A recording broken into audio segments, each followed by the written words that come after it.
ফের জাল সার্টিফিকেট কাণ্ডে গোয়েন্দা বিভাগের জালে 5 জন। গোয়েন্দা বিভাগ সূত্রে খবর, গতকাল শিলিগুড়ির চাঁদবনি এলাকায় অভিযান চালিয়ে দেবীডাঙ্গার বাসিন্দা মহেশ সহ রাজীব ছেত্রী নামে 2 জনকে গ্রেপ্তার করে। ধৃতদের কাছ থেকে উদ্ধার হয়েছে 6টি জাল জন্মের শংসাপত্র।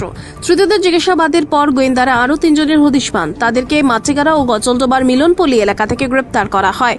ধৃত 3 জনের কাছ থেকে 4টি জাল জন্মের শংসাপত্র, এছাড়াও ধৃতদের মোবাইলে প্রচুর জাল জন্ম ও মৃত্যুর পিডিএফ ফাইল পাওয়া গিয়েছে। প্রসঙ্গত 29 অক্টোবর লালন কুমার ওঝাকে গ্রেপ্তার করে সেনাবাহিনী এবং গোয়েন্দা বিভাগ। তাকে গ্রেপ্তার করেই পুলিশ এই বাকি 5 জনকে গ্রেপ্তার করে। ধৃতদের আজ শিলিগুড়ি মহকুমা আদালতে তোলা হয়।